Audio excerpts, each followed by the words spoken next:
যে বগিটা পুড়ে গেছে এই বগিটাতে আমার 30 নম্বর সিট ছিল আর কি। চট্টগ্রাম থেকে আমি নাঙ্গলকোট যাব, তো ট্রেন ছাড়ার পরে 15-20 মিনিট পরে এখানে হঠাৎ শুনতেছি যে আগুন লাগছে। পরে আমরা সামনে দিয়ে সবাই নেমে এসে দেখতেছি যে পাওয়ার কারে আগুন। তো পরে পাওয়ার কারে যে ফায়ার এক্সটিংগুইশার ছিল ওইটা দিয়ে নিভানোর চেষ্টা করা হয়েছে। সেনাবাহিনী যেহেতু পাশে, ওনারা ফায়ার এক্সটিংগুইশার প্রাথমিকভাবে নিয়ে আসছে এবং হচ্ছে যে আমার সাথে একজন ছিল, উনি ফায়ার সার্ভিসকে কল দিছে। পরে ফায়ার সার্ভিস আসছে এবং বিএম থেকে সেনাবাহিনীরা ওদের হোস পাইপ দিয়ে এখানে আগুন নিভানোর চেষ্টা করছে। ট্রেনের কর্মকর্তারা ওই সামনের বগিগুলো খুলে দেওয়ার পরে ইঞ্জিন নিয়ে গেছে।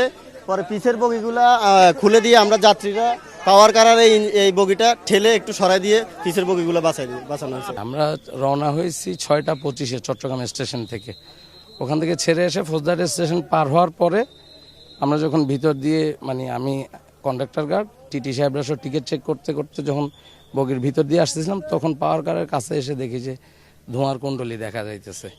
তারপরে তাড়াতাড়ি আলেম সাহেবকে বলে গাড়ি দাঁড় করাইলাম। দাঁড় করায় নিচে নেমে দেখি যে ওখান থেকে দেখতেছি যে আগুন দেখা যায়। পরে আমরা এই বগির যাত্রীগুলোকে নিরাপদে আগে অন্য বগিতে সরাই নিছি। এরপরে পাওয়ার কারে কি আগুনটা এটার আগুনের উৎপত্তিটা হয়েছে? হ্যাঁ, এখান থেকেই আগুন ছড়াইছে, কিন্তু আগুন লাগার কারণটা আমরা এখনো বলতে পারি না। এটা আমাদের কর্তৃপক্ষ আছে, ওনারা তদন্ত সাপেক্ষে বলতে পারবে।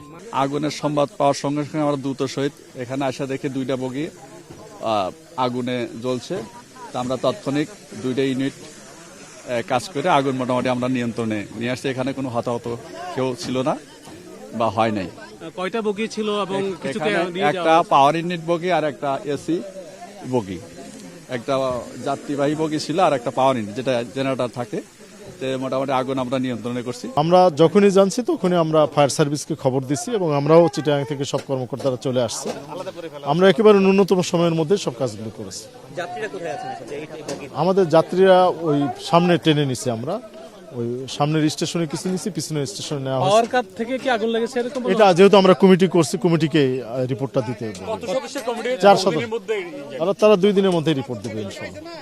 এমনি প্রাথমিকভাবে কি কারণটা আপনার মনে হচ্ছে যে আসলে গাড়ি কিন্তু স্লো ছিল অনেক? এটা যেহেতু আমরা কমিটি করছি, এটা আমি মন্তব্য করতে চাচ্ছি। এটা অ্যাক্সিডেন্ট হিসাবে দেখতে হবে, এটা কোনো গাফিলতি বা অন্য কিছু না। সেটা বড় জিনিস হচ্ছে হতাহত হয়নি, সেটা একটা সৌভাগ্যের ব্যাপার আর কি। আর 2টা ট্রেনকে আমরা 2 পাশ থেকে প্যাসেঞ্জারকে নিয়ে যাচ্ছেন আপনারা, কতটা বগি ছিল এখানে? আমরা সবগুলাই করব, সব যাত্রীকেই ঢাকায় পাঠাই দিব।